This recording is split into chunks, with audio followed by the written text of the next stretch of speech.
doing? Not a thing. You know, it's getting me down eating in these hamburger joints. One thing you gotta learn, eat where the truck drivers eat. They know the right spot. Say, I saw a funny thing up the road just now. Good-looking dame sitting in a car all alone. Yeah, what was she doing? That's just it. She wasn't doing nothing, just sitting there. I got a rule about women. If they ain't breaking the law, let them alone.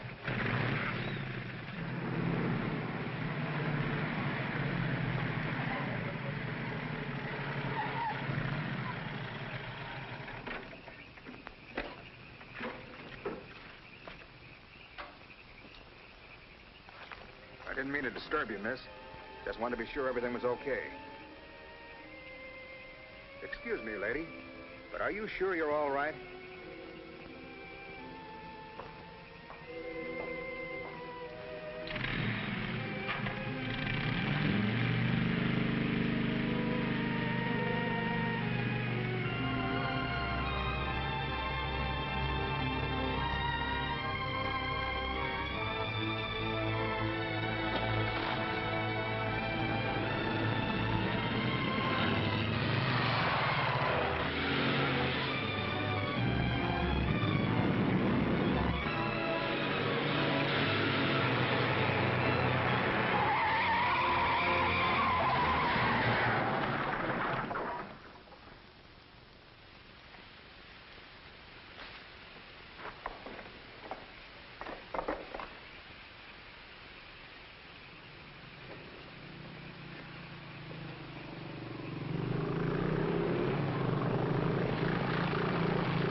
How is she? Luckier than she deserves. I just checked on her up the road. She was acting kind of strange then. I'd better call that ambulance. I doubt if it's serious, and I'm as good a doctor as you'll find at this time of night. Let's take her inside.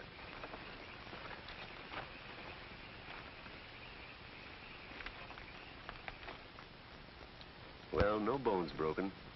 Bruises, that's all. I think you better rest here for the night. I'm a little surprised. You're a beautiful young woman. You've been in an accident. You haven't asked for a mirror. Perhaps that fits with the way you were driving tonight. Perhaps you find the idea of living not very attractive. Is that any of your business, Doctor? As a matter of fact, it is my business. I happen to be a psychiatrist.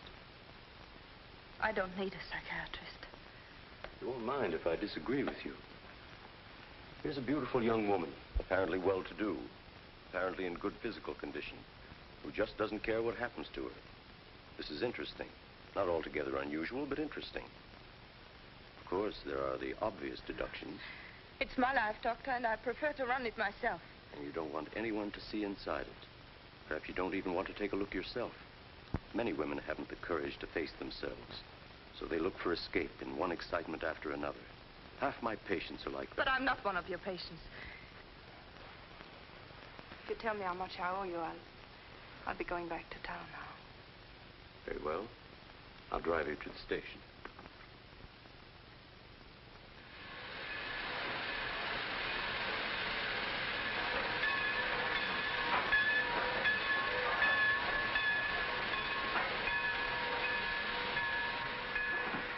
Miss Damien, you're an intelligent woman, not an idiot.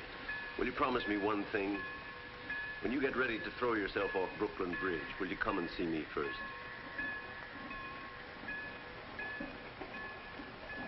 Goodbye, Doctor.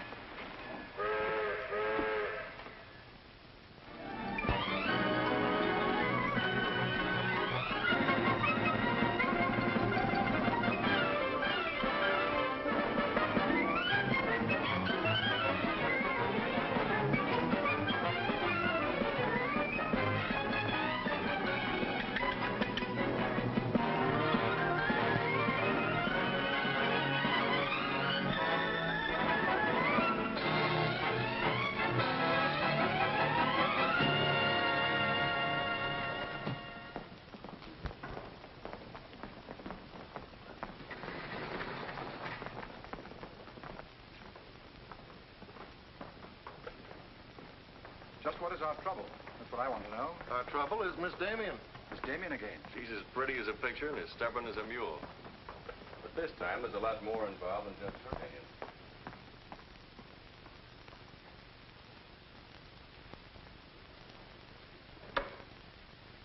Come in, Miss Damien. We were just ripping you up back a little bit. So I gathered. There's nothing personal. It's about Mr. Courtland. Courtland? Oh, yes. He runs a jewelry store. He owns Courtland and Company. London, Paris, Fifth Avenue. You may remember him as one of our biggest advertisers. Oh, what Shirley wants to say. I know what Shirley wants to say. I always know what Shirley wants to say. He wants to know why I killed the art layout on Mr. Courtland's famous jewels. And I understand the April number goes to press without it. That's right. In the first place, it's no art layout. It's a press agent's dream. But the result is we stand a good chance of losing the Courtland account. Now, am I running my department or am I not? I haven't said anything, Miss Damien. Well, I had a talk with Courtland. He was decidedly acid about it. I'm not interested in Courtland. But if this magazine is going to submit to advertisers' blackmail, I'd like to know about it. Now, please, Miss Damien. If that's the policy, Mr. Cranish, you better get someone else to take my place. Please, Miss Damien, just a moment. Gentlemen, if you don't mind, I'll talk to you later. I thought I should bring this to your attention. You can't blame us for trying, Mr. No, of course not. No harm done, gentlemen. Madeleine, you've got yourself all worked up. Come sit down. I'll get you a drink. No, thanks. I don't want one. No? What is this private blackmail of yours? Threatening to quit in order to win an argument. Oh, I'd just as soon quit. I mean it. Now, tell me, what's happened? You're all wound up. What's bothering Oh, you? nothing's bothering me. You know I don't want you to quit. I won't go into my personal feelings, but you are the best art editor we've ever had. How's the insomnia? Oh, I found some new sleeping pills. Red ones this time. Red pills to put you to sleep. White pills to wake you up. Doesn't sound very sensible, my dear. What are you doing this evening? Dining with Freddie Fancher. Oh, Freddie again. Oh, I couldn't get out of it, Victor. We're using some of his drawings next month. But it'll be the last time, I promise. Madeleine, you're a bundle of lies. A very lovely bundle. Beautifully tied together. I'm trying to be honest, but you won't believe me, will you? No, my dear. Because I don't really think you believe yourself.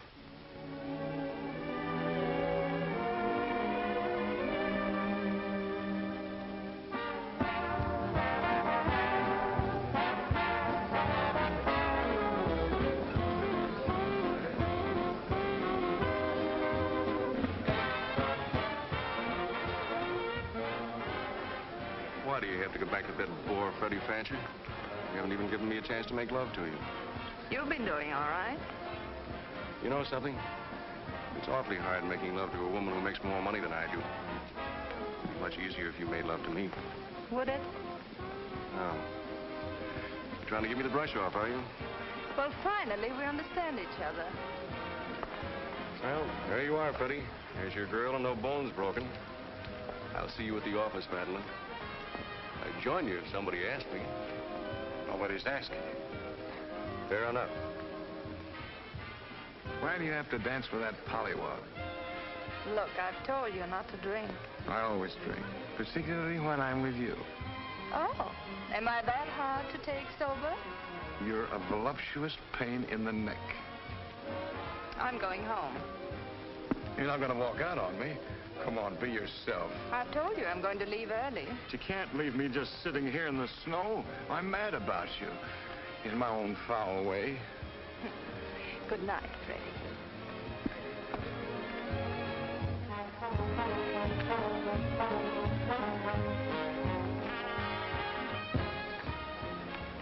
Any chance of getting a cab, Jim? I'll try, Miss Damien. Oh, Miss Damien, here's someone I know you're anxious to meet. Mr. Felix Courtland, one of our most prominent advertisers. How do you do, Miss Damien? How do you do? Mr. Garrett is the soul of tact, don't you think? He's just been telling me all about you. Oh, I hope he wasn't that blunt. Oh, you needn't worry. I always form my own conclusions. Can I give you a lift anywhere? My car's just outside. No, thank you. They're getting me a cab.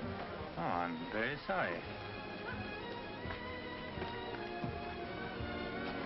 I'm sorry, Miss Damien. There isn't a cab around. Oh, how long do you think it'll be? That's hard to say.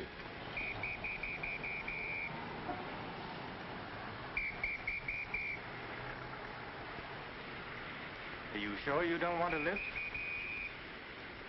Well, there doesn't seem to be any alternative. Good night, Mr. Garrett.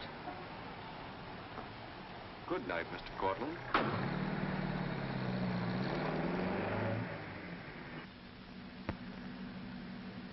I wasn't very polite, was I? Neither was Garrett, for that matter. Oh, he always enjoys uncomfortable situations. You still feel uncomfortable? No. Frankly, I don't. Good, nor do I. You know, you're not at all what I imagined. No? No. The big international jeweler. I happen to inherit a business that runs itself very nicely. As a matter of fact, you don't look like an art editor. More like a work of art. That layout on your jewels is still a wretched piece of copy. I can only admire your good taste. And I'm still not going to... I wouldn't try and persuade you for the world. Mr. Courtland, I think you're a very dangerous man. I only wish it was so. The truth is, I'm a very ordinary one.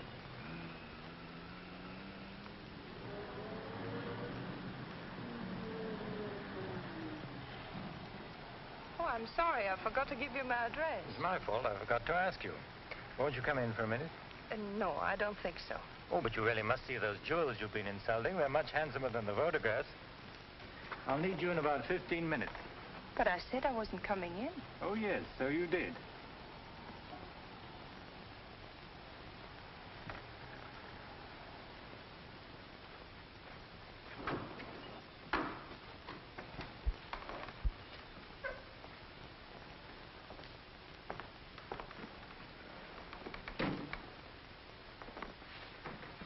Let me take your wrap.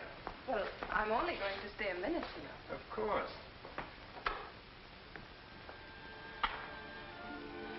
What a wonderful room. I've had this place a long time. In fact, I'm pretty disgustingly rich.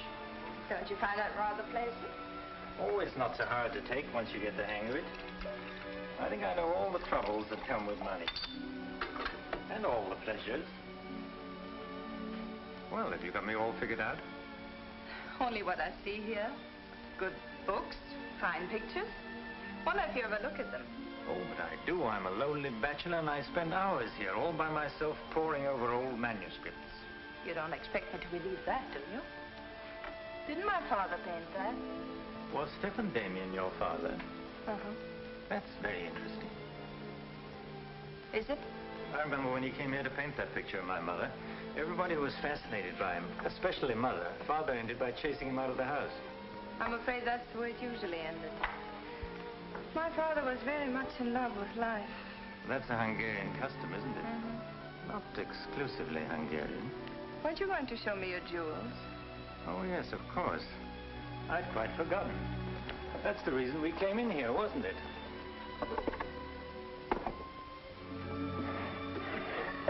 You ought to feel very flattered, Miss Damien. This safe is one of my darkest secrets. You really want to see those jewels? Not particularly. I can't tell a brilliant from a diamond. Not one person in 100 can. But then very few people are intelligent enough to admit it. Thank you. How about another drink? No, thanks.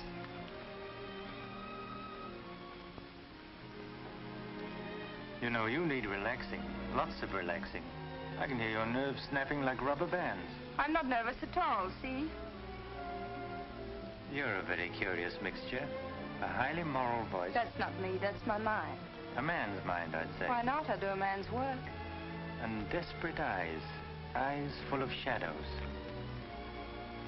Insomnia does that. Does it?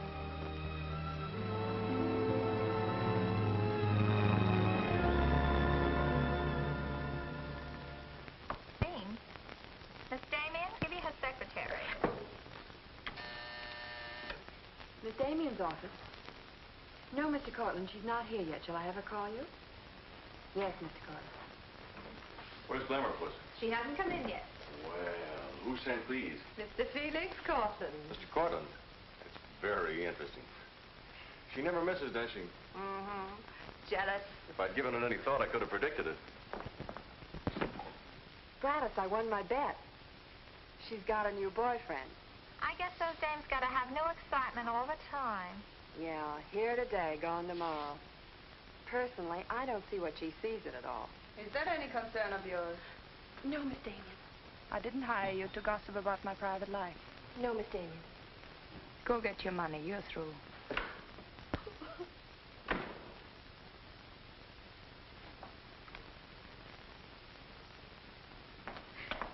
Can't come in yet? What's the matter, sweetheart? Miss Damien fired me. Fired you? What for? He heard me talking about Mr. Courtland. Courtland, eh? Don't you worry, baby. I'll fix that. Understand you fired June. That's right. What's the idea? I don't like people to gossip about me. You don't, eh? No, I don't. Well, it's pretty late to be thinking about a thing like that, and it's a rotten trick to take it out on your secretary. Get out of here. You don't think your life is a secret, do you? Boys were betting 8 to 5 this morning that the Courtland layout would be in the next issue. You're disgusting. Madeleine, why don't you get wise to yourself? Everybody else is. One romance after another. That's your whole life, and you adore it. Get out. You try to dress it up with pretty words, but you don't fool anybody. They know what you are, and you'll never change. Get out! You don't care because it's too much fun.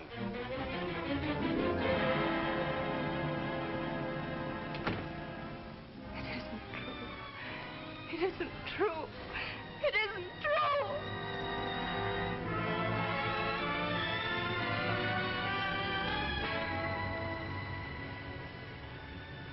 I'm a little surprised. Here's a beautiful woman who just doesn't care what happens to her.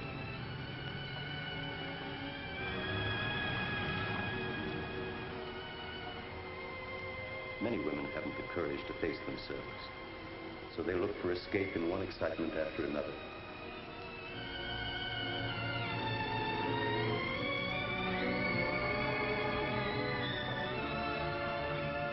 Perhaps you find the idea of living not very attractive. Lady, if you want to kill yourself, why don't you try the fridge?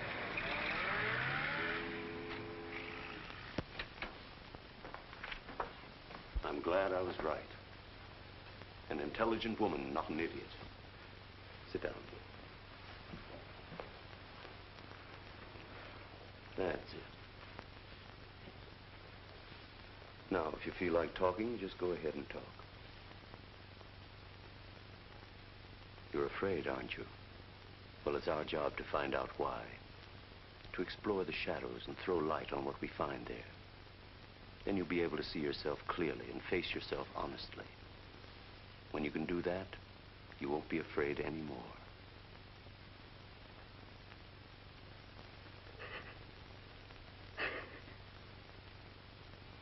I was living with my father.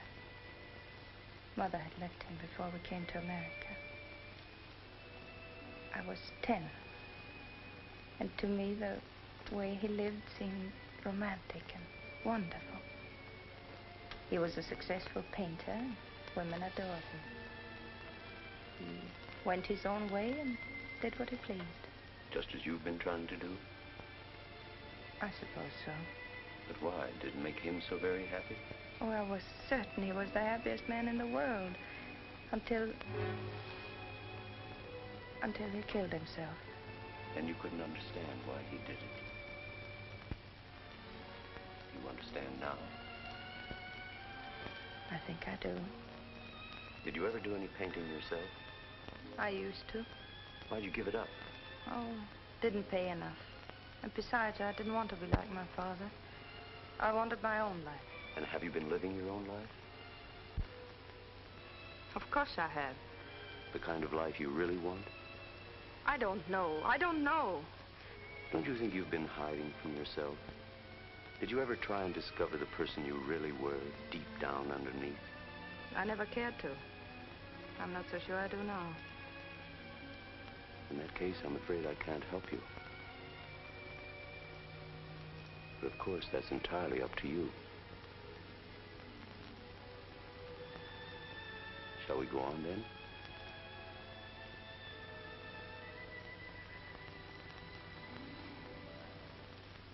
I was doing what I wanted to do. Paying my own way and making my own rules.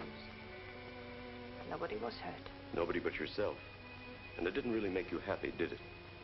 Wasn't that because down underneath you knew there was something missing? Something important? I suppose so. That would worry you, wouldn't it? And then you would drug yourself with the excitement of more excitement. Oh, I know the pattern, Miss Damien. You're suffering from a disease of the times. A neurotic malady as commonplace as chronic alcoholism. Suppose for a moment that you were an alcoholic. They're much the same, you know. Unsure of themselves underneath. and seeking reassurance from new excitement. Instead of getting at the cause, the drunkard solves his problem by taking another drink.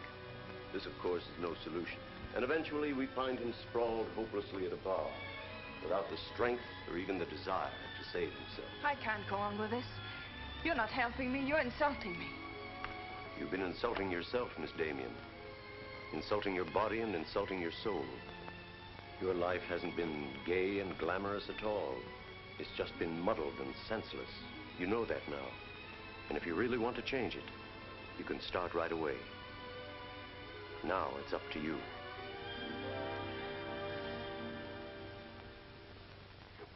You can have my apartment, Ethel. The rent's paid till the end of the month. Darling, I feel like a vulture wheeling over your head.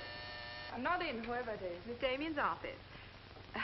No, she still hasn't come in, Mr. Courtland. Well, I don't know exactly. Later in the day, Did he hang up? Yes. Good. Let me call him back, darling. You may be sorry later. Everything in this pile returned without comment. This I would ask to see more of their work, and these you may be able to use. But you haven't given me your new address. I'm not giving it to anyone. Hello, Madeleine. Beautiful, would you mind popping out for a minute? That's just 60 seconds. You better talk fast. Madeline, I'm on a jam. I've got to raise some money. I need about $5,000. What do you expect me to do about it? Well, I thought you might talk to Courtland. I'm sure he'd let you have it if you ask him nicely. You're really quite a rat, aren't you? Look, Madeline, I'm in debt up to here. I only make $100 a week, and you know I can't live on that. $5,000 doesn't mean a thing to Courtland. You better get out of here before I lose my temper. You're forcing me to say things that I don't want to say, but if you're going to act cold and virtuous about it, you'll hear them. Suppose I tell Cranish. Tell him what? About Courtland. You know, you've got a very nice job here, but you won't have it very long if I tell Cranish. I don't want to tell him, but... What's so funny? As a blackmailer, you are pitiful. Go on, tell him. Tell him what a rat I am, and you are, and he is. Go on, use my phone if you want, and my desk, and my office. I'm through with all of them.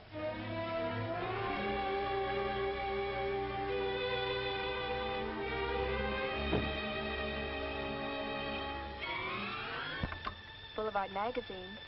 No, Miss Damien hasn't been back. Just a moment, please.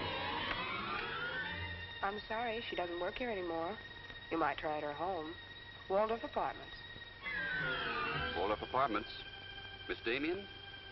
Oh, no, she gave up her apartment. Why don't you try the post office? Dahlgren? Dalton? Dalton? Damien. Here, Richard Caleb, 137 West 50th Street.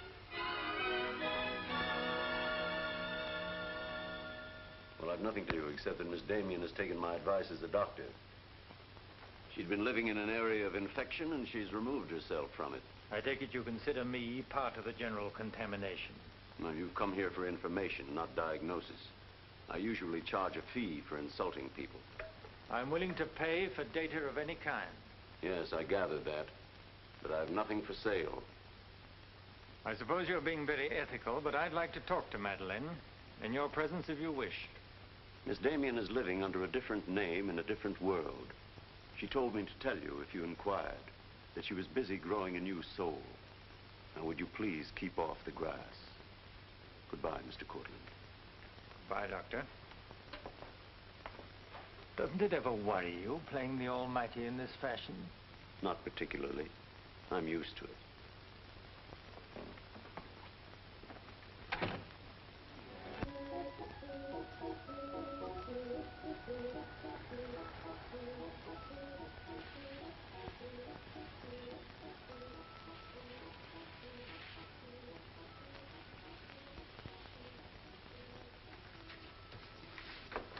How's it look? It's better than torn wallpaper. So you think I've talent, then?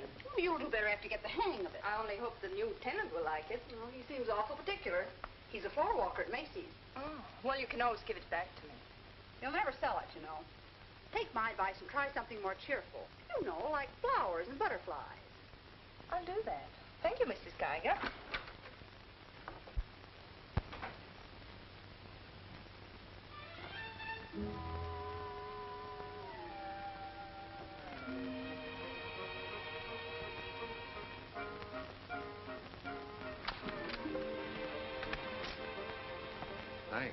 saved my life.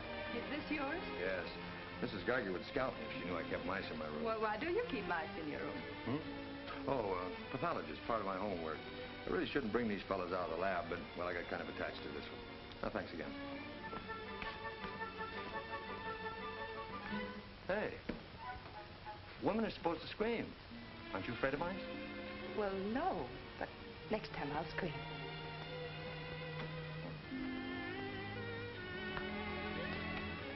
Good afternoon, Miss Green. Hello, how's the work going? Oh, all right, I think.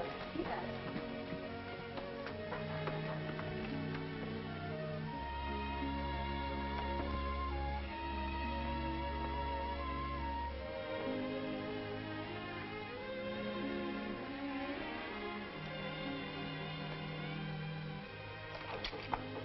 Come in. Hello. Hello. Say, you're an artist, aren't you? Well, I don't know. Oh, Mrs. Geiger said yesterday that you were. She's an authority if I ever saw one. I was wondering, could you do a job for me? Want your portrait painted? Me? Oh, no. No, nothing like that. I'm doing some research, and it has to be illustrated. Oh, what do you want me to draw? Nothing fancy, just blood cells and things. Sounds fascinating. Oh, it is, really. You see, it's a lot like... Oh, no, you'd be surprised. It really is fascinating once you get in it. Of course, I'm on a fellowship, and I couldn't pay you very much. Matter of fact, I couldn't pay anything till the first of the month. That'll be all right. Oh, fine. Swell. It's all settled then. I'll see you at my place about 6 o'clock. Oh, but couldn't I? Oh, sure you can. I just live downstairs.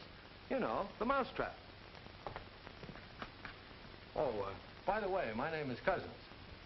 Mine is Dixon. Very glad to know you, Miss Dixon.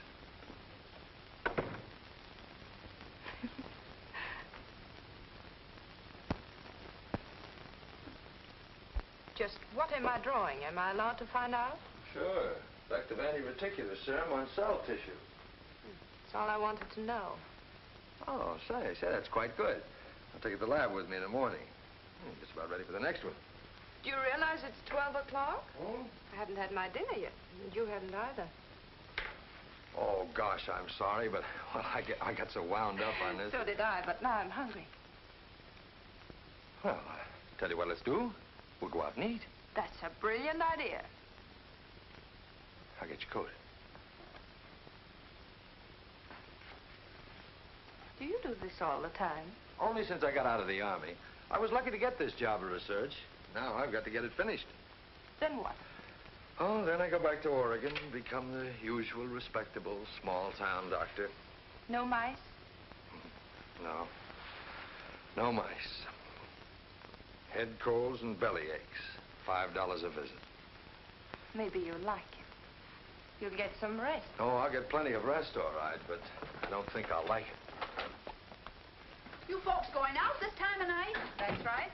We're meeting a few friends at the Busy Bee cafeteria. We don't want to miss the floor show. We'll have to hurry. See that he eats. He hasn't got any more sense than a goose. I'll feed him with a spoon. I got onto it first up in a little town in Germany while I was still in the Army. I met a couple of Russian medical officers who were working on anti-reticular, and, well, they were pretty steamed up about it. Pie, sir? No, thanks. We got together the first night over a bottle of vodka. I remember the town was still burning. Well, maybe it was the vodka, but anyhow, we got to talking about anti-reticular, and, well, I guess I got pretty excited. You mean you speak Russian? Over a bottle of vodka, anybody speaks Russian. Care for some coffee? No, thanks, I've milk. Oh, one, please. At any rate, I promised myself that night that just as soon as the war was over, I was going to do a job of this. You haven't stopped to eat ever since. That's an error I'm just about to rectify. $1 even. There you are. Thank you. Thank you. You, sure you've got everything you want? Oh, yes, thanks. You know, I don't think you're much of a doctor. Do you call this a sensible diet? Pancakes and pickles? Well, scientifically, there's two kinds of diets. The kind that doctors prescribe and the stuff they eat themselves. But you're always in such a rush. You can't make scientific discoveries that way. Sure you can. Take Banning. He saw some flies nibbling at a piece of pancreas. Figured out that there must be sugar in it, and in 1 minute he had the idea for insulin. You know, you're a very lovely girl. You're not being very scientific, Doctor. Oh, but I am. It's the very heart of science. It's the truth. Let's talk about insulin. Insulin.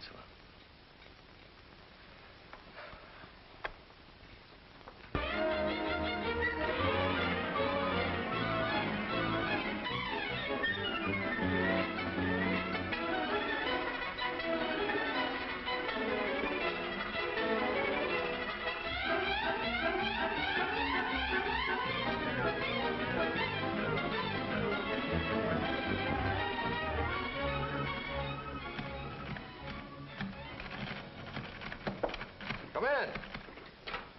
Hello. Hello. Say, did you buy these new manuscript covers? Yes, are they all right? Oh, sure, they're fine. How much they cost? Oh, nothing at all. Something like 20 cents. Oh, nothing at all, huh? You know, you can buy a pair of good mice for 20 cents? David, I have some wonderful news. I just sold a picture. No fooling. Who bought it? The floor walker downstairs. He said it's almost as good as a photograph. Well, the man has great taste. Oh, I think it's wonderful. I'm proud of you. And I'm a little proud of myself, too. David Cousins on anti-reticular. Oh, David, it looks fine. It's important, isn't it? I mean, not just to you, but really important. Well, it won't cure all the ills of man or beast, but... Yes. Yes, I think it may be important. And I also think that I better hand it in before I start changing it again. Like to come along? Oh, could I? Well, sure. Why not? I think you've been drawing blood cells long enough. It's time now for you to meet one of them face to face.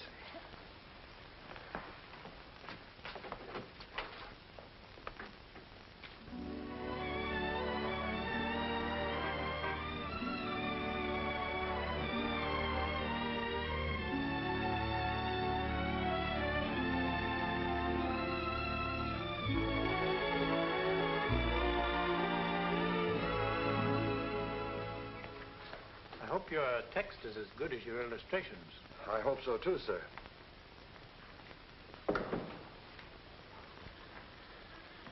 Well, that's that. You didn't tell him they were your drawings, did you? I didn't tell him they weren't. Come on, I'll show you my lab. Coffee. I wouldn't try and drink it if I were you. Assistant pathologist.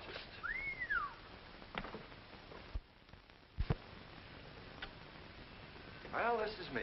How do you like it? Oh, I think it's wonderful. But how do you find anything in this place? Been here for 6 months and I haven't lost anything yet. Doesn't matter anyway. The boss okays my research, I'll be out of here in a week. Back to Oregon? Yes, back to Oregon. All that way just to make a living. Is it as bad as all that? Oh, what's the use in kidding, Madeleine? I'm so much in love with you, I can't see straight. I haven't done any work in here for days. I just sit around waiting until I can see you. I know. Because that's just what I do. Wait to see you. Darling. Oh, darling, I never felt like this about anyone before. Tell me, when did you first know? Oh, when I first saw you, I think. Yeah, me too. I'll never forget you standing in that hall with a mouse in your hand. Only I didn't know then what was happening. I thought I had the flu. Will you marry me? Oh, David. Well, will you? We don't know each other. I mean, you don't know me.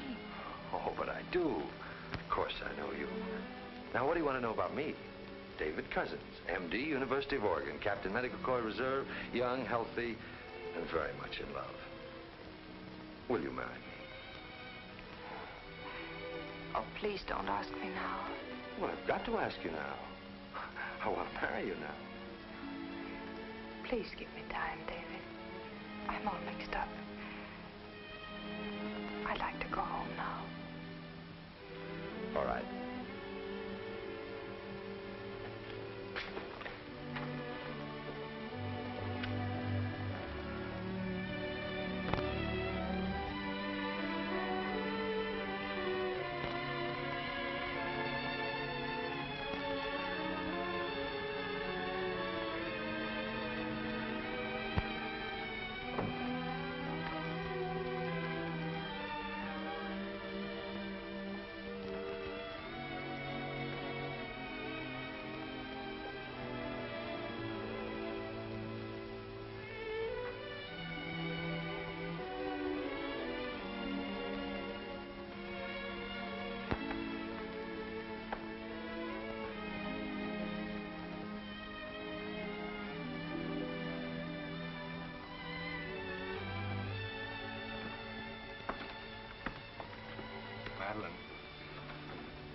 You haven't answered a rather important question I asked you.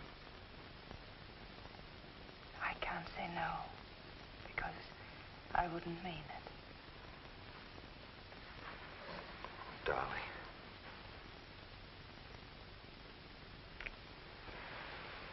David, I do love you.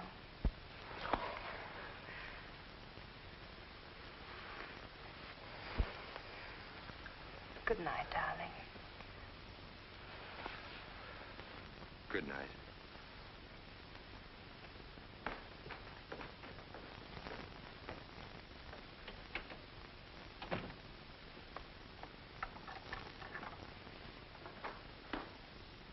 Hadn't you better close the door?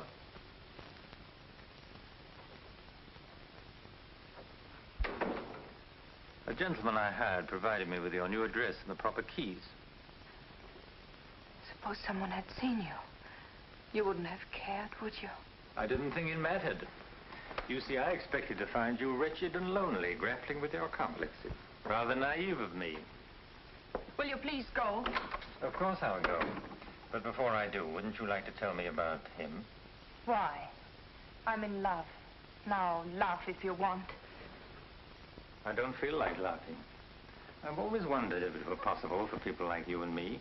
And you think you've really got it? Love eternal, the fireside, the slippers, the whole thing? Yes, the whole thing. I'm very glad for you. And I think I'm a little sad for myself.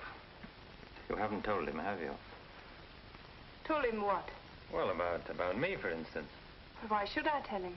You're absolutely right. You shouldn't. Men prefer to keep their illusions, don't they? Please go.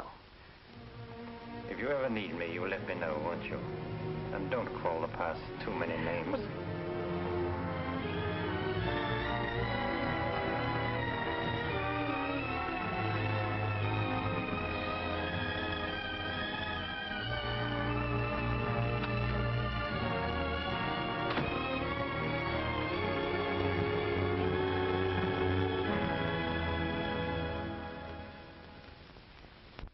What you say. I'm going to marry him just as soon as it can be arranged. You want to run away from your problem? I'm not running away. Are you? You're looking for security from someone else instead of building it within yourself. But I love him. I can't talk to you if you don't believe me. Falling in love doesn't cure everything overnight. What do you mean? Let's be honest. There's a side of you that hasn't fully changed. Isn't that true? That is true, isn't it?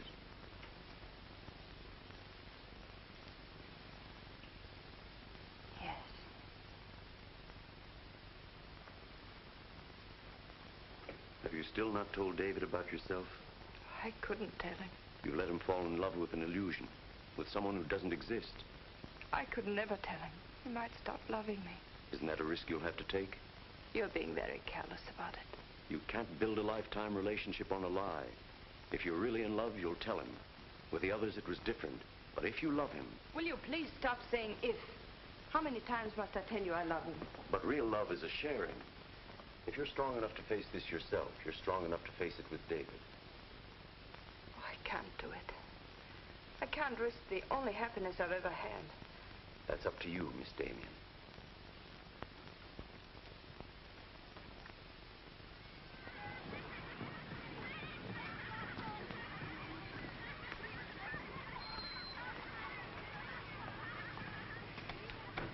Hi. Hello, darling. You're home early, aren't you? Well, I didn't get fired, if that's what you mean. Dr. Lutz read my paper. Really? What did he say? Well, he liked it. Oh, David, that's wonderful. The only trouble is he thinks it's so important he wants me to go to Chicago and read it before the convention. Oh, David, no. Well, that's not my idea. I don't want to go. Well, when will you have to leave? Tonight. Got to catch the 8 o'clock plane. And when will you come back? Oh, I don't know. A few days. But I'll tell you what. As soon as I get back, let's get married. You can get a license in 3 days, and it only takes 15 minutes to get married. You still want to marry me, don't you? Oh, more than anything in the world.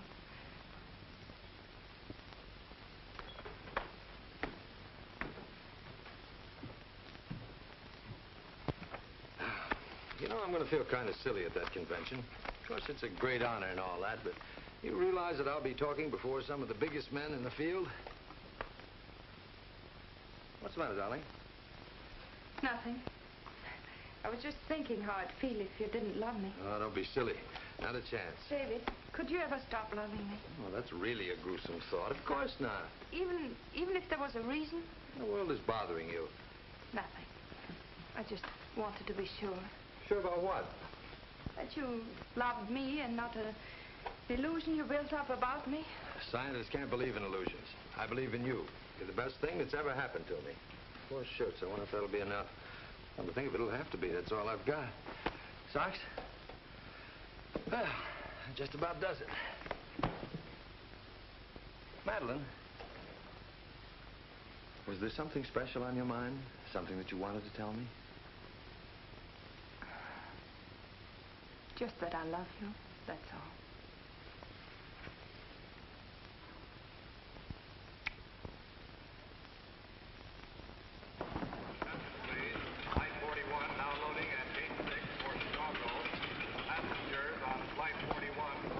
Write me every day? Every day. Hope you miss me. Hope you suffer like a maniac. I will, I promise. Oh, gosh, I hate to leave you. You know, I'm going to be jealous. Jealous of what? Oh, I don't know. Nobody, everybody. Just jealous. Darling, I belong to you. Don't you know that? I'm only alive because you love me. We'll be married the minute I get back. Well, look who's here. If it isn't Madeleine. How are you? It's been a long time. David, this is Mr. Garrett. I used to work with him on a magazine. Howdy, Garrett. I quit the racket, though, or perhaps the racket quit me. Garrett's doing some confidential work for me now. How are you, Miss Dixon? This is Mr. Courtland, David. Dr. Cuss is my fiancé. You're a very lucky man, Doctor. I think so. Well, goodbye, Miss Dixon. My congratulations to you both. Oh, thank you. Good night. Good night. I don't believe a minute of it, do you? Garrett, you're a very cynical man. You don't believe in true love. You don't think Madeleine does either, do you? I don't know, but I've always been fascinated by miracles.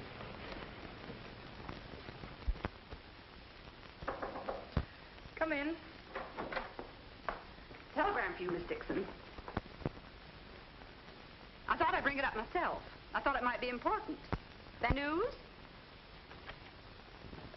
He won't be back till Friday. That's men for you. You never can count on them. Oh, I forgot. A doctor somebody called you, said you were to call Miss Ethel Royce. She's been trying to get in touch with you. Friend of yours? Yes.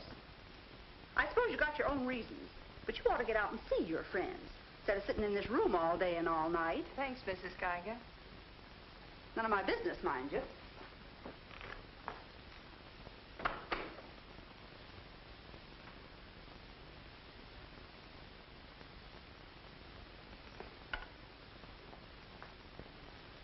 Ethel, this is Madeleine. Madeleine. Darling, but this is really a voice from the dead. I pestered that doctor of yours for hours. I just have to talk to you. Well, what about? Will you remember that art supplement, the one you started? Well, I do need your help, dear. I'm in an awful mess. Sorry, dear. I'll never come into that office again as long as I live. Oh, but I wouldn't ask you to do that. Just meet me somewhere. It'll only take an hour, I promise. Well, if it's just the two of us. All right. I'll be there at 5. Oh, so relieved. We were really desperate. Wonderful. I'm just dying to see you. Bye, dear. She'll do it. Good. Wonderful thing, professional pride. It never dies. How'd you sound? Awful. What do you expect? Too bad. Victor, I don't want you to be there. Wouldn't think of spoiling your reunion, my dear. I don't trust Madeleine, doctor or no doctor. Nor you either, my sweet.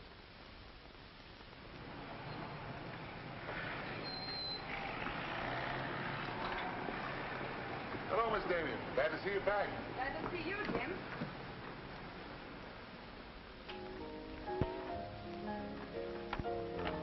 Hello, Luigi. Is Miss Royce here? She just came in, Miss Damien. We missed you, Miss Damien. Have you been away? No, but it's nice to be back just the same. Hello, Ethel. Darling, you look wonderful. A little pale, but so interesting. You know, I can't stay very long. Oh, I understand, dear. We'll get right to work. The usual, Miss Damien? Well, I don't know, Carl. You'd better. Wait till you see the mess I'm in with the supplement. All right, Carl. Darling, I'm just dying to hear what you've been up to. You must tell me everything. but there's nothing to tell. Come on, let's go to work.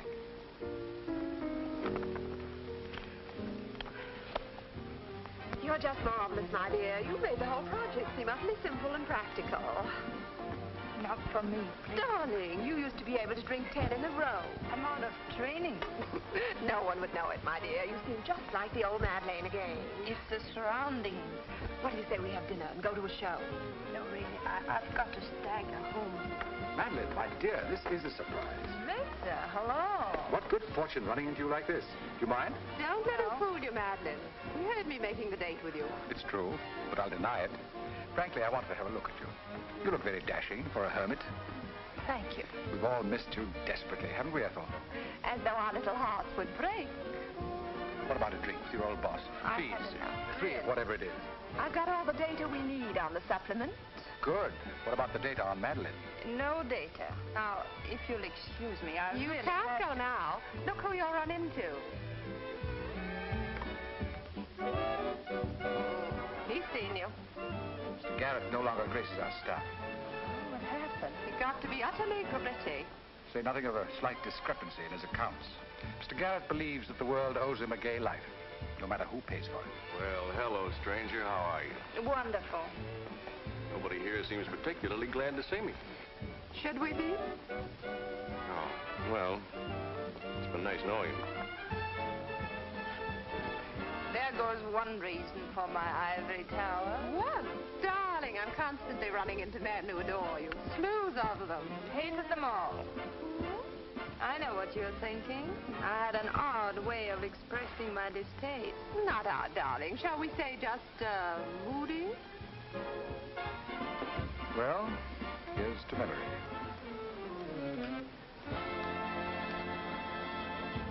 May I speak to Mr. Courtland, please? Just a moment, sir.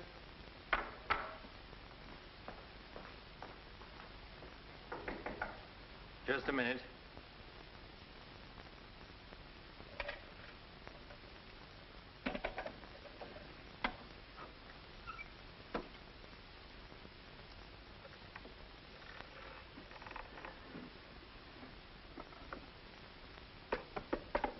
Come in. Mr. Garrett on the phone, sir. All right. Hello, Garrett. I have some interesting news. Do you know who's here? Madeleine. How considerate of you to call. By the way, I've just been through the stones in my safe, and one's missing.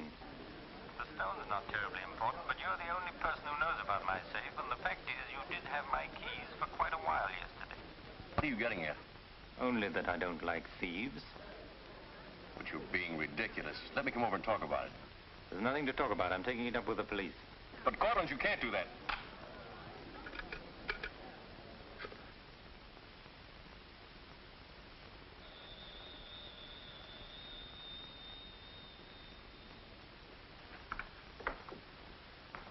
Mr. Garrett again, sir.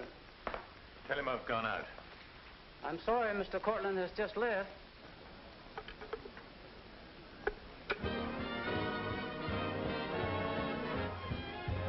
Are you all right, darling? Of course I am. You're not going to disappear again. Oh, yes. Back to my treetop. It's raining. Let me drive you home. Oh, no. Ethel wouldn't approve. Good luck, my dear, on your treetop. Bye, darling. Well? Let's face it, she's a changed woman. She'll never change, darling. She's just got herself a new set of words, that's all.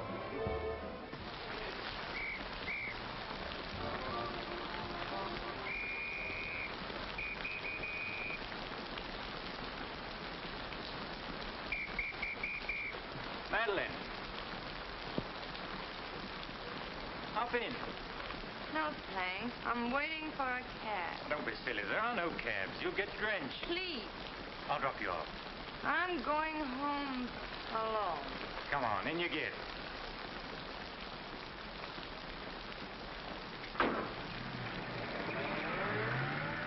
I hope you didn't get too wet. Your concern is touching. Quite a coincidence finding you in the rain. Is it? I can't lie to you, especially when there's no point to it. I was informed you were playing hooky. You're detestable. I'm really not detestable at all. I happen to be very fond of beauty, which shouldn't be a crime in your eyes. Please, no debates. I'm a little dizzy. A good dinner will soon take care of that. Why do you always hound me? You know I despise you and everything you stand for. There's always a chance I may be able to improve your opinion and your manners. I'm sleepy. You know you're very lovely. Please don't bother. I'm not listening.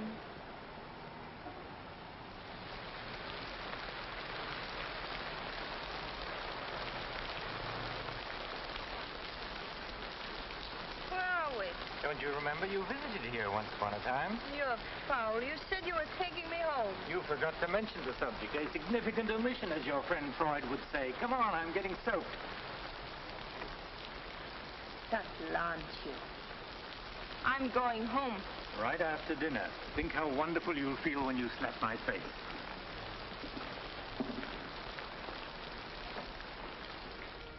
That'll take the chill out of your bones and maybe even your heart. Still cold? Oh, no. It's quite warm in here. Cigarette? Thanks. Very warm. Light? No, I'm not really detestable, am I? No. I am. Why? Because I ought to go home. In this rain, you mustn't even think of it. You see, you are detestable. And you've been very annoying for months. Madeleine, we belong together. You know that. No, I don't know that. Of course you do. We feel the same way about life. You're not making sense, Mr. Courtland. Why make sense? Doesn't this make more sense than talking and lying? No sense at all. Then what would you call it, darling? Stupid. Madeleine, you're wonderful. Stupid. You're sweeter than ever. I'd better see who it is.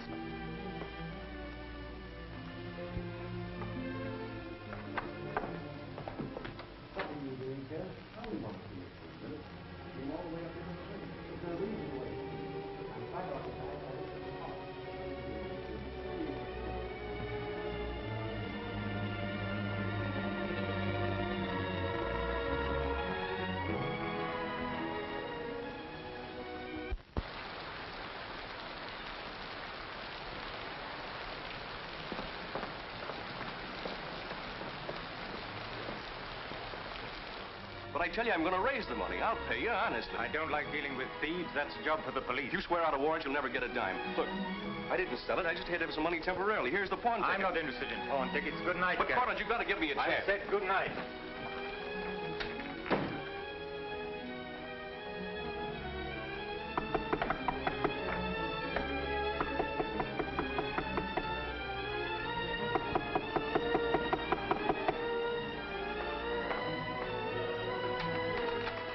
Let me talk to you. Let me explain this. You stupid fool.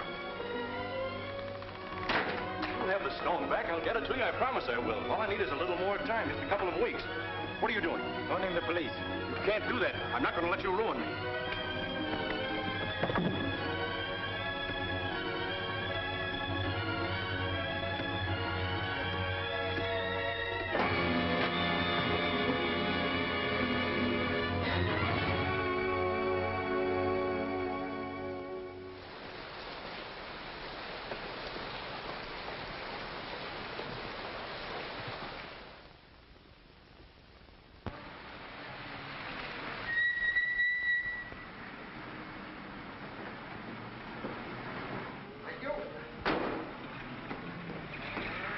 You're looking very lovely this morning, Mrs. Geiger. You wasn't expected back until Friday. That's what I like. A cheery welcome home.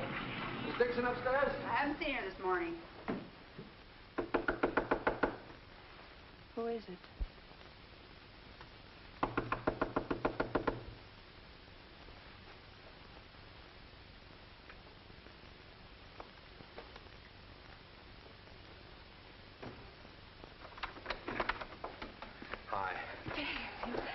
Darling. Oh, I couldn't wait till Friday. I just said my little piece and ran out on them. Oh, I needed you so badly. I feel lost without you. Don't ever leave me again. Oh, that you can depend on.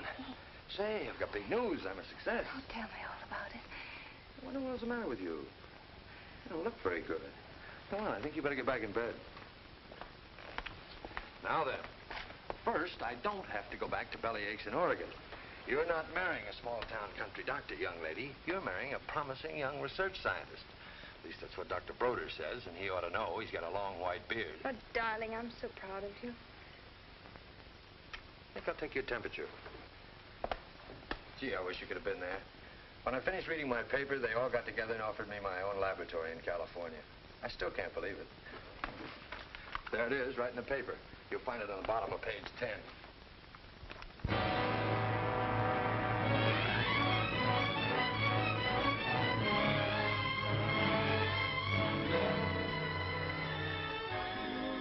He makes you feel that you're really important. You know what he said to... Madeleine, what's the matter? David. Oh, darling, you're cold as ice. You've got a chill. You stay right here. I'll be back in a minute. Oh, don't go. Don't leave me. I'll only be a second. I want to get a hot water bottle and some more blankets.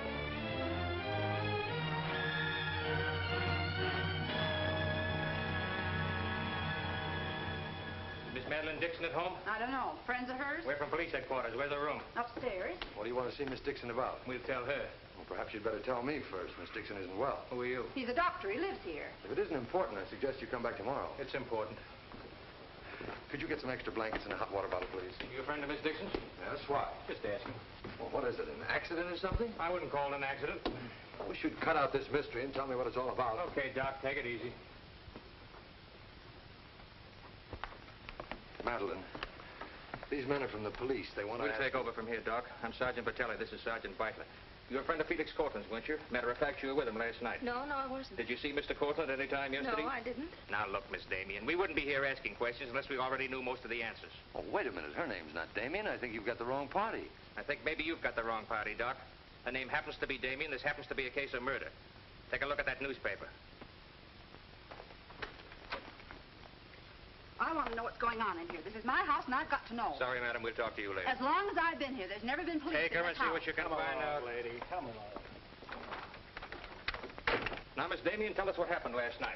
What time did you leave Courtland's house? Oh, Dave. You and this guy, Courtland, were pretty sweet on each other, isn't that right? Oh, but it isn't. It isn't true. Now, according to the chauffeur, you got to Courtland's house at 6:45. What time did you leave? Oh, but I didn't go into the house. I met him by accident. David, don't look at me like that. How long have you known Miss Damien, Doc? Not very long, only a few months. Know that she was mixed up with this guy, Courtland? Oh, but it's a lie. David, it's a lie. Okay, so you didn't go into the house with Courtland? No, I didn't. He wanted me to come to the house, but I wouldn't do it. Oh, I didn't go into the house. I didn't, I tell you. Who you telling, me or the doc here?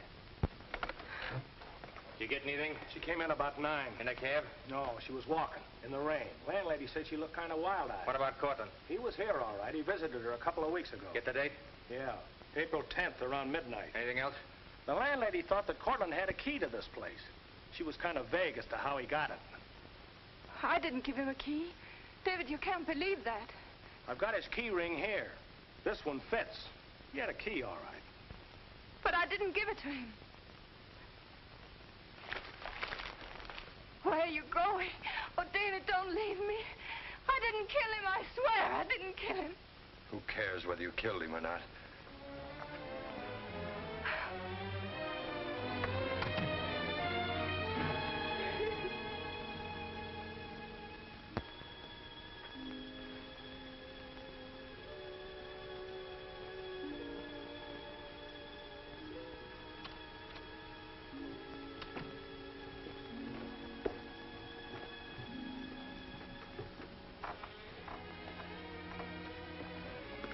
Could I see him for just a minute? Well, it isn't regulations. Okay, 60 seconds. David, please listen to me. You lied to me. You've always lied to me. But I'm not lying now. I didn't want to go with him. He said he'd drive me home. And he made love to you, didn't he? Oh, don't deny it. Of course he made love to you. He had a key to your room. I should have told you many things. I tried to, but I just couldn't. If this thing were so innocent, you would have told me. When I said I was in love with you. When I asked you to marry me. I was afraid, David. I was afraid you wouldn't understand. You bet I wouldn't. Before I met you, I was horrible. But you changed all that. You made me sane and happy. Why keep on lying? You tried that upstairs and it didn't work. Look, I was in love with you. All right, I made a mistake. I thought you were something wonderful and you turned out to be something else. So let's just forget about it. The only thing that you can do for me is let me alone. I love you, David. I'll always love you.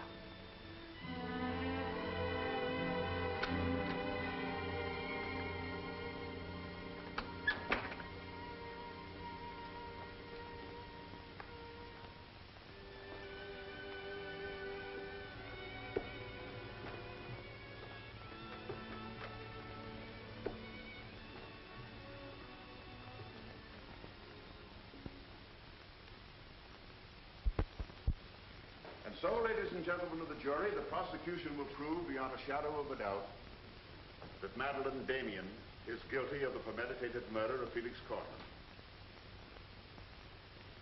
We will prove that she was in his apartment the night he was murdered.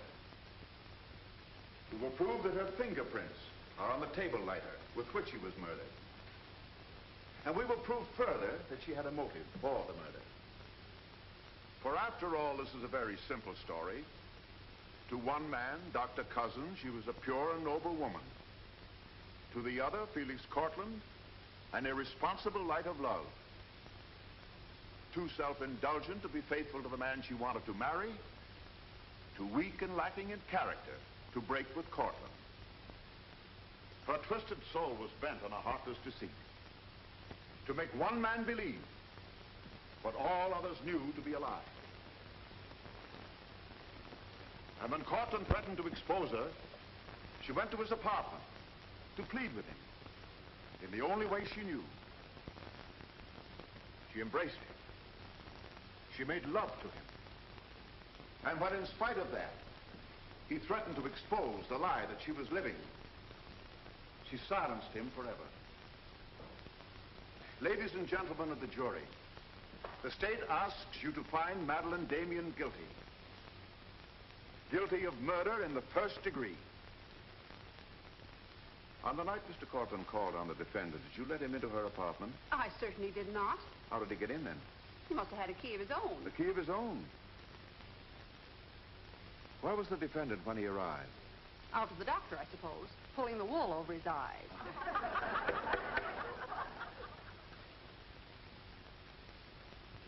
Thank you, Mrs. Geiger. Your witness, Mr. Mitchell. You've got to let me cross-examine her. No questions. Miss Damien, I can't defend you properly if you won't let me. We've got to put up a fight. Fight? What for? And now, Mr. Garrett, just what was the nature of the work you did for Mr. Courtland? Well, most of it was personal. Confidential secretary, I suppose you'd call it. And in that capacity, you were in a position to learn a great deal about his private life? Yes, of course. Did Mr. Courtland know that Miss Damien was lying to Dr. Cousins and concealing her true character from him? I'd rather not answer that question, Mr. O'Brien. You see, both Miss Damien and Mr. Courtland were friends of mine. Yes, I understand. Well, let's get back to the meeting at the airport. What was the attitude of the defendant when Courtland saw Dr. Cousins? She was embarrassed, naturally. Yeah. She was embarrassed, naturally. Thank you. Your witness, Mr. Mitchell. I've got to cross-examine. If I don't, we haven't a chance. Don't ask him anything. No questions. Were you a close friend of the defendant? Yes, I was. Did she confide in you on matters of a personal nature? Yes, she did. If you were asked in this court, do you think you could recall any of those intimacies? I could recall some of them in lurid detail. Your Honor, I object.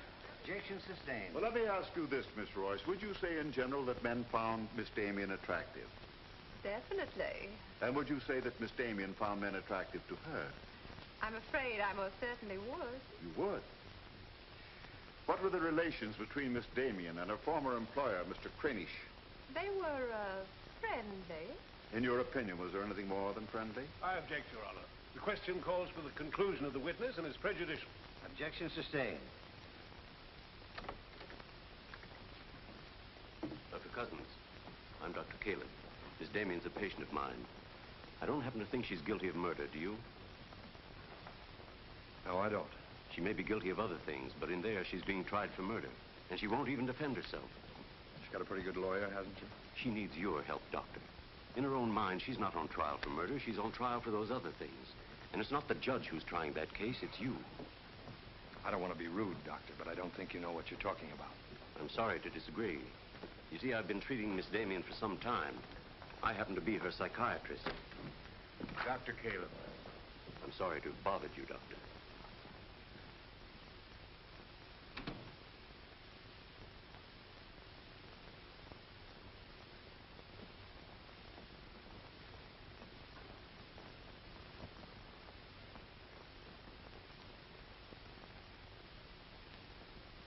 Your name, please? Richard Caleb. You are a psychiatrist? I am. Miss Damien came to you as a patient? Yes. Did she come of her own free will? Yes, of course. Isn't it true, Doctor, that people do not go to a psychiatrist unless they consider themselves, well, shall we say, not well balanced?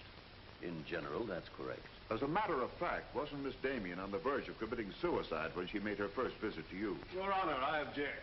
Well, no matter. We'll prove that by other witnesses. However, is it not true that people who come to you as patients come with problems? Objection. Objection overruled.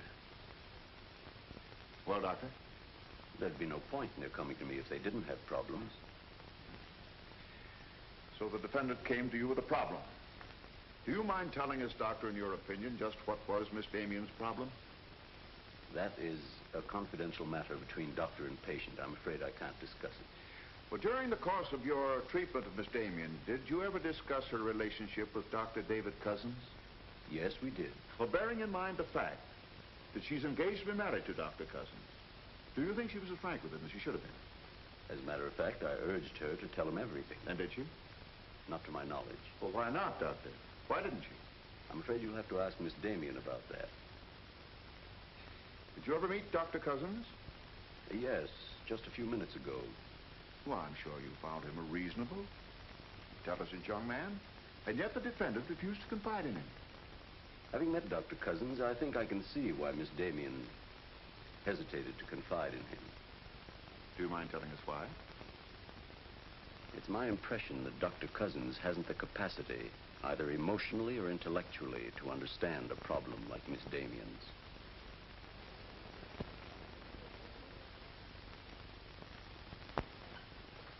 How's the trial going, Doctor? Not very well, I'm afraid. There's a Dr. Cousins in your office. Oh? He said you weren't expecting him. As a matter of fact, I was expecting him. Hello, Doctor. Sit down, relax. Tell me, is this a professional or a social call? Dr. Caleb, you said some pretty rough things about me this afternoon. Yes, I did, didn't I? I think I'm entitled to an explanation. So do I. As a matter of fact, I'm very glad you came over. I wanted to talk to you about Miss Damien. I'm not interested in Miss Damien. I'm glad to see you're still in love with her. And I'm not in love with her. All the better. Then we can approach the subject of Miss Damien as one scientist to another. You see, I'm interested in Miss Damien because she's a patient of mine. I believe I was well on the way to solving her problem. It would be most distressing to me if she were to die now for a crime she didn't commit. It would be as though you had lost one of your white mice, one that you had just inoculated. What's all this got to do with me? Only this, that when you testify tomorrow, you'll be asked to tell the truth. The whole truth. The whole truth about a human soul is a complicated proposition. Now, I'm not going to tell you anything about Miss Damien that you haven't already heard. But isn't it possible that you've picked up a few stray facts and added them up to a conclusion that's entirely wrong?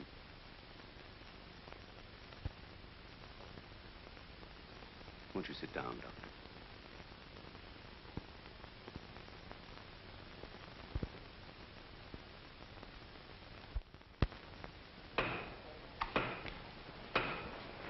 Hear ye, hear ye, hear ye. The court is now in session.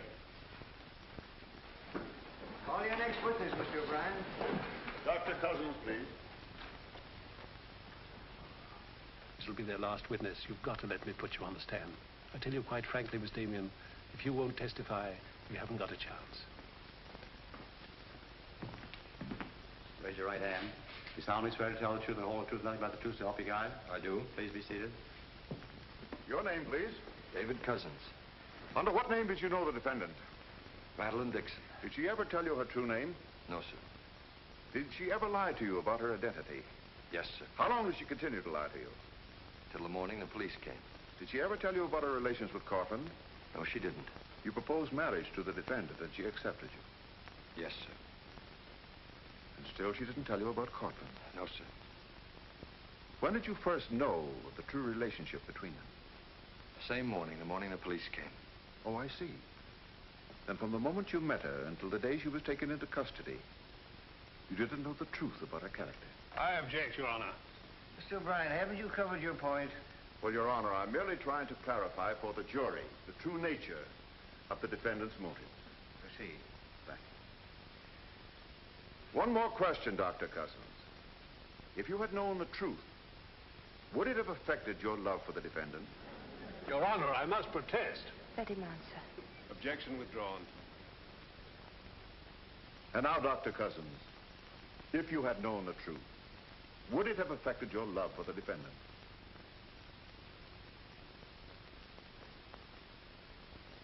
I was in love with Miss Damien then, and I'm in love with her now.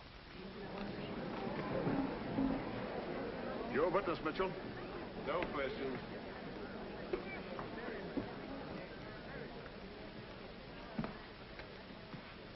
Did you really mean it? Yes, I really meant it. I can't believe it. Now will you let me put you on the stand?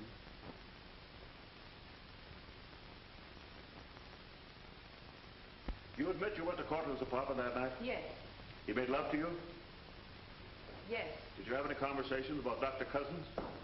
No. Positive? Yes, I am.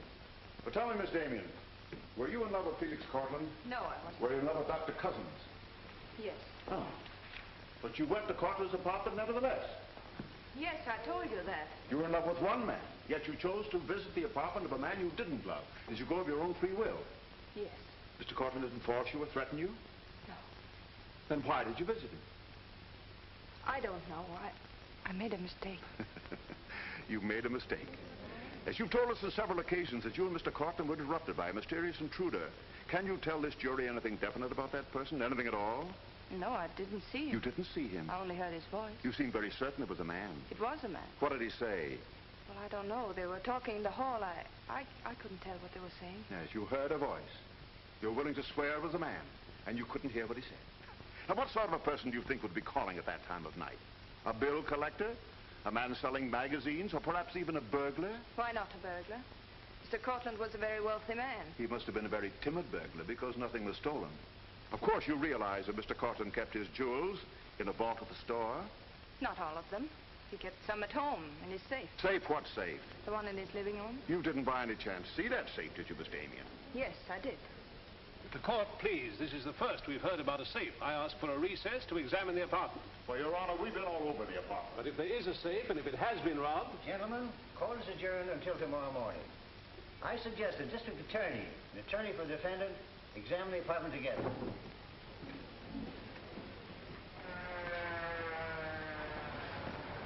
What about this safe, Mr. O'Brien? What safe? How about some pictures on the inside, Mr. O'Brien? You boys better wait outside. I may have a statement for you when I come out. Mr. O'Brien. Huh? Mind if I tag along? I don't know why you're sure. The fine witness you turned out to be. Couldn't help that, sir. All right, Garrett, where's the safe? Me, Mr. O'Brien? I don't know of any safe in here. I didn't think you did. If you want an unbiased opinion, I don't think there is a safe. Well, here's the learned counsel. Perhaps he knows. Where's the safe, Mitchell? My assistant's checking the location with Miss Damien. He'll be along in a minute. Oh, you're on a dead one. While we're waiting, maybe Mr. Garrett could tell us where the safe is. I've asked him, he doesn't know. I don't understand that, Mr. Garrett. You were very close to Courtland, weren't you? That's right. I'm sure if there was a safe in here, I would have known about it. At least I would have seen the key to it. The answer's very simple. There is no safe. What did you find out? I got the dope on him, Mr. Mitchell. Splendid. It's over here in this bookcase. You were wrong for once, Mr. O'Brien. Could be. What do you know about that? Have you got Courtland's keys? There they are. Thank you. That looks to me very much like a safe, Mr. O'Brien. Yes, it does, doesn't it? But not like a safe that's ever been robbed. I don't think a good burglar would leave those behind. Well, I guess we're right back where we started from. Well, I've seen all I want. How about you, Mitchell? You win this round. Lock it up, sir. Yes, sir. See you in court, gentlemen. Can I give you a lift, Doctor? No, thanks. Sergeant, I have some papers here of Mr. Courtland's I'd like to put in order. Do you mind if I stay? It's all right with me. We're finished with the place. Thank you very much. Anything I can do for you, Doctor? Oh, I was just curious about something. I've never seen a safe like that before. One that operated with a key. Come to think about it, I guess I haven't either. Normal assumption about a safe is that the lock works on a combination. Yes, I guess most of them do. I was wondering how you knew that this one worked with a key. You said you'd never seen the key to it. Did I say that? Uh-huh. I guess I must have said something I didn't mean. Oh, I see. There could be another explanation. Really? Yes. That you were lying when you said you'd never seen the safe before. You're not serious, are you, Doc? I'm a scientist, Mr. Garrett. When we get hold of an odd fact, we consider every possible explanation. We make some of our most important discoveries that way. Well, it must be fascinating work. Yes, it is. Suppose I had known about that safe, which I didn't. What would that prove? Frankly, nothing. But it does suggest a theory. You were very close to Courtland. You knew about the safe. Maybe the safe was robbed. Perhaps he found out about it. He was quarreling with a man in the hall the night he was killed. Maybe that man was you. That's a very interesting theory. Yes, isn't it? Well, as I said, I'm a scientist. When we hit on a theory like that, the next thing we do is to test it. That's all I'm doing. I see. Then you won't mind having a little talk with the police? No. Why should I? Fingerprints. But then, of course, if you've never seen the safe before, you won't mind them checking it for yours. Oh, certainly not.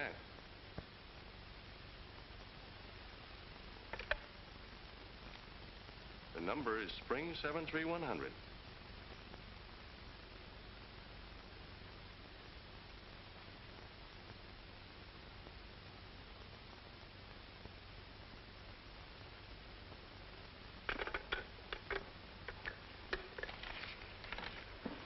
Okay, Doc. No hard feelings. Don't you think this sort of thing is rather out of your line, though? I guess maybe you're right. Bye, Doctor. Goodbye.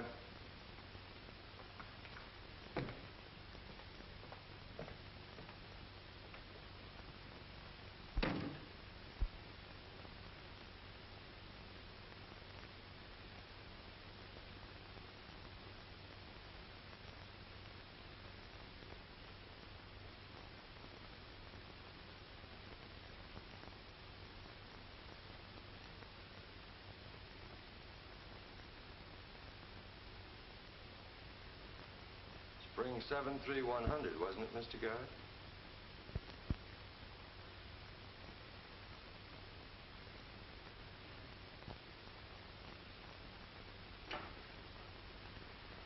I guess maybe I underestimated you, Doctor.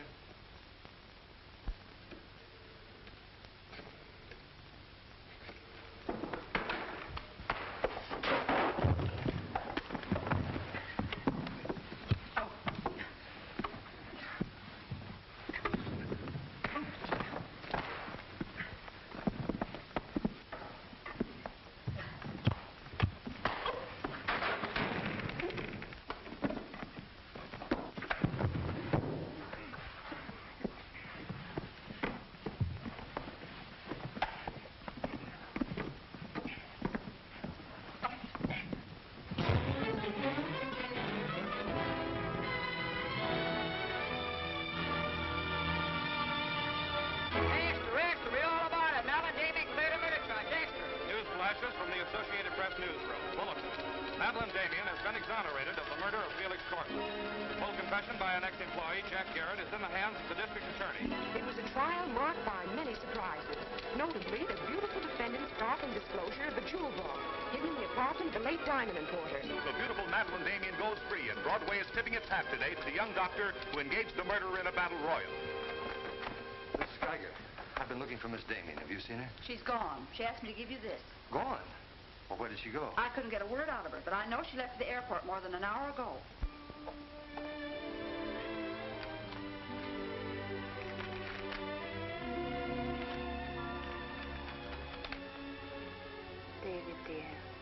can still hear your voice in that courtroom, and I'll never forget what you said.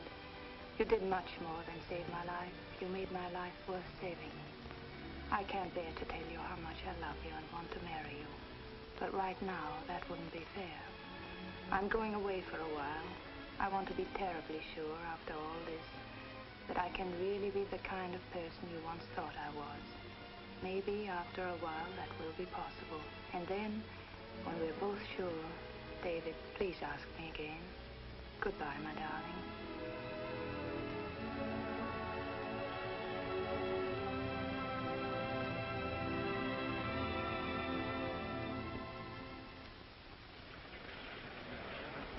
Passengers on Flight 41 boarding at Gate 6. Will you try and see him once in a while? Of course.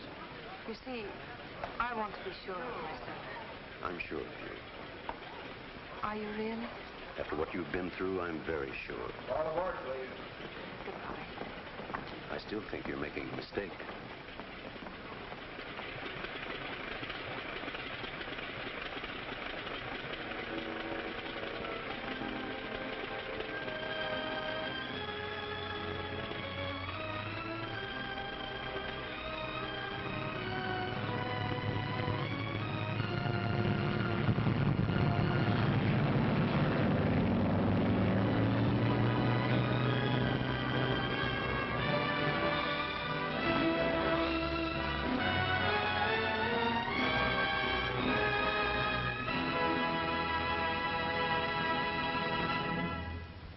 Thank you for joining us here at TMC, the Timeless Movie Channel.